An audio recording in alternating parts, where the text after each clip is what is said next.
Welcome to the National Football League and Domestic Violence Image Overhaul Program Proposal. My name is Joy Stiles with Synergistic Styles Communications, and I will be presenting our proposal. The proposal is comprised of 5 sections: the client background, definition of the NFL publics, situation analysis, research data, and finally goals and objectives. What we learned about the National Football League is that it was created in 1920 and born out of the American Professional Football Association. What began with only 10 teams has morphed into the current 32 teams that make up the league. The commissioner is Roger Goodell. While each team has its own owner, collectively, the NFL is worth $74.8 billion. But unfortunately, the fiscal bottom line has superseded integrity as of late. There have been a high number of domestic violence incidents involving players with their spouses or significant others. And with women making up 45% of the fan base, you can't afford to alienate them. So it's critical to reinvest in the female fan base and restore trust and brand faith. The publics that you need to consider in making changes within the organization are your active publics and your latent publics. The active publics are most affected by the change within the league. They make up your female fan base and also your conscientious male fans. They can be offended by the lack of accountability and potentially both pull back financially, which could be crippling. If we focus on building a mutually beneficial relationship, things could turn around. Stay engaged with active organizations such as Susan G. Komen and also Victoria's Secret, but also potentially think about the National Coalition Against Domestic Violence. Your latent publics are the groups that have the potential to be interested but may be unaware about the domestic violence issues. These could be women who are not sports fans, but are women's rights champions, or mothers of young football players.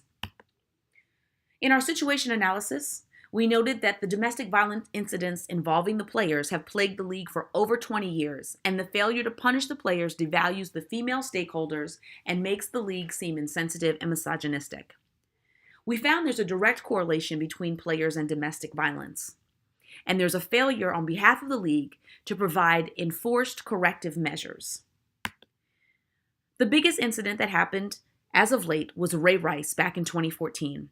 He was a fullback for the Baltimore Ravens who was found to have hit his girlfriend in an elevator, and subsequently a video was released.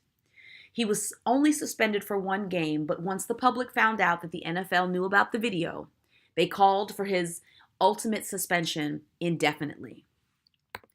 The result of these incidents on the female fan base is that viewership has gone down. When viewership goes down, it negatively affects the advertising revenues and also the merchandise sales. So we sought to determine the public perception of the NFL as a result of domestic violence incidents and how can the image be repaired and female publics be re-engaged. We did that by asking 10 personal interview surveys. Chosen at random, 5 females and 5 females. Have you heard about the NFL and DV? Do the DV issues affect your opinion of the league? What is your perception of the NFL and its female fan relationship? And how can the NFL address DV? Ultimately, we found that all 5 men knew of the issue, and 4 were negatively impacted, and 1 did not care. 3 women were negatively influenced, and 2 were unaware of the issue. But 8 out of 10 surveyed all said they believe the league sees no value in women. And everyone suggested player counseling for restitution. So our goals and objectives to turn the ship around and change attitudes and behaviors is to engage active and latent publics with 3 action items. Creating a partnership with the National Coalition Against Domestic Violence that would provide classes for the players. It would coincide with a press release and a commercial. It would take about 3 to 6 months to roll out.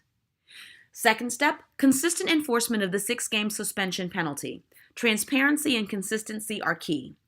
Only within the last couple of weeks in 2017 has the 6-game suspension been utilized. And lastly, a strategic media campaign with the hashtag #AWomanMadeMe. Fans will post pictures with their mothers or significant women in their life to all the social media platforms for the NFL, and it will take place 3 times a year, 3 months at a time, beginning January with the Super Bowl, August, and November. If we can implement these 3 action items, we can change the behaviors and the attitudes of not only the female fan base, but also the general public perception of the National Football League.